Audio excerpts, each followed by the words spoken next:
جو بندہ اللہ سے خیر لینا چاہے وہ تہجد کے وقت اٹھے اور اللہ سے مانگے، اللہ جھولیاں بھر دیتے ہیں۔ حدیث پاک میں ہے، اللہ تعالیٰ فرماتے ہیں حل من سائل فاعطی علی، ہے کوئی سوال کرنے والا کہ جسے میں عطا کروں۔ جب بادشاہ اعلان کروا رہا ہے کوئی مانگنے والا جسے عطا کیا جائے، اور مانگنے والے سوئے پڑے ہوتے ہیں، تو ان کو کیسے ملے گا؟ تو تہجد کے وقت میں چاہے آپ 15 منٹ پہلے اٹھیں، آدھا گھنٹہ پہلے اٹھیں، اٹھ کے 4 رکعت پڑھ کے اللہ سے مانگنے والوں کی فہرست میں اپنا نام ضرور لکھوائیں، فقیروں کی فہرست میں اپنا نام ضرور شامل کر لیں۔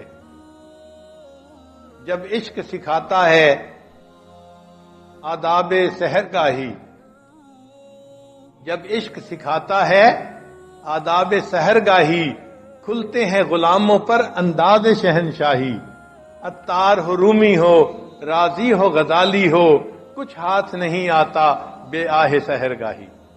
کوئی بھی ہو، جب تک تہجد کا پابند نہیں بنے گا، اس کو اللہ تعالیٰ کے وہ معارف نصیب نہیں ہوں گے۔ تو اگر وہ معارف حاصل کرنا چاہتے ہیں، ہمیں اپنی تہجد کی نماز کو پکا کرنا پڑے گا۔ مرد بھی نماز کو پابندی سے پڑھیں، عورتیں بھی نماز کو پابندی سے پڑھیں۔ یہ سب سے افضل نماز ہے سالکین کے لیے، تہجد کی نماز۔ پھر اس کے بعد اشراق کی نماز ہے۔ اشراق کی نماز یہ ہے کہ انسان فجر کی نماز پڑھے، پھر اپنی جگہ پر بیٹھے ہوئے تلاوت کرے، تسبیحات پڑھے، اور جب سورج ایک نیزہ اوپر آ جائے تو اس وقت 2 رکعت 4 رکعت نوافل پڑھ لے۔ وہ اشراق کی نماز کہلاتی ہے، اور حدیث پاک میں ہے کہ اس نماز کو پڑھنے پر اللہ بندے کو 1 حج اور 1 عمرے کا ثواب عطا فرماتے ہیں۔ ہم تو ثواب کی خاطر پڑھتے ہیں نا، لیکن جو اللہ والے ہوتے ہیں نا، وہ ثواب کی خاطر پڑھتے ہیں، مزے کی خاطر پڑھتے ہیں۔ ان کو ثوابوں کی طلب کم ہوتی ہے، اپنے محبوب سے محبت کا تعلق نبھانے کا ان کو شوق زیادہ ہوتا ہے۔ حضرت خواجہ مجذوب رحمۃ اللہ فرماتے ہیں بندگی سے ہمیں تو مطلب ہے، بندگی سے ہمیں تو مطلب ہے، ہم ثواب و عذاب کیا جانے۔ بندگی سے ہمیں تو مطلب ہے، ہم ثواب و عذاب کیا جانے، کس میں کتنا ثواب ملتا ہے، عشق والے حساب کیا جانے۔ عشق والوں کو ان حسابوں کا کیا پتا، وہ تو اللہ کی محبت میں نوافل پڑھ رہے ہوتے ہیں۔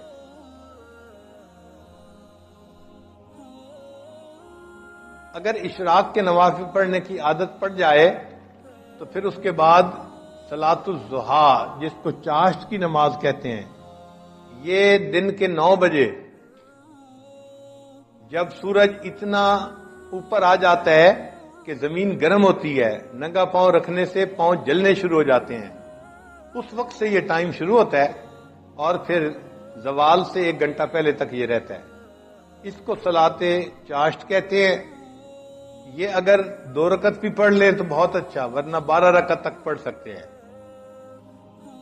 اس میں اللہ نے روزی کی برکت رکھی ہوئی ہے، چنانچہ جو بندہ چاشت کی نماز پڑھتا ہے، اللہ تعالیٰ اس کو برکت والی روزی عطا فرما دیتے ہیں۔ اب بہت سارے لوگ اپنے دفتروں کی وجہ سے یہ لمبی نماز تو نہیں پڑھ سکتے، مگر کم از کم 2 رکعت تو پڑھنی چاہیے، انٹری تو ہو جانی چاہیے۔ بلکہ فقہا نے تو یہاں تک لکھا ہے کہ اگر یہ بندہ دفتر میں اتنا مصروف ہو جاتا ہے کہ وہاں اس کے لیے نفل پڑھنا ممکن نہیں ہوتا، تو اشراق کے وقت میں 2 رکعت نفل اشراق کی نیت سے پڑھ لے، اور 2 رکعت نفل چاشت کی نیت سے پڑھ لے، اللہ اس کو بھی قبول فرما لیں گے۔ تو اشراق اور چاشت تو اس طرح ہو گئی۔ پھر اس کے بعد تیسری نماز ہے جس کو صلاۃ اوابین کہتے ہیں۔ وہ مغرب کے بعد 6 رکعت پڑھنی ہوتی ہیں نفل، مغرب اور عشاء کے درمیان میں۔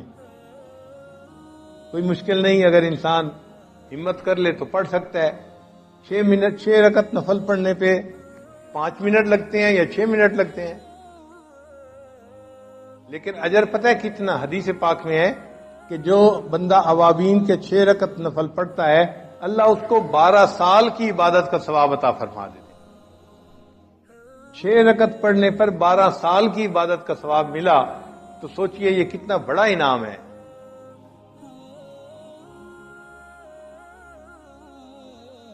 جو لوگ حفاظ ہیں وہ تہجد میں قرآن پڑھا کریں، منزل جو ہوتی ہے نفلوں میں. اگر تہجد میں اٹھنا مشکل ہے تو پھر دوسرا طریقہ مغرب اور عشاء کے درمیان 2 رکعت 4 رکعت میں اگر ایک پارہ پڑھ لے تو ان کے قرآن پاک کی منزل پکی رہے گی ہمیشہ.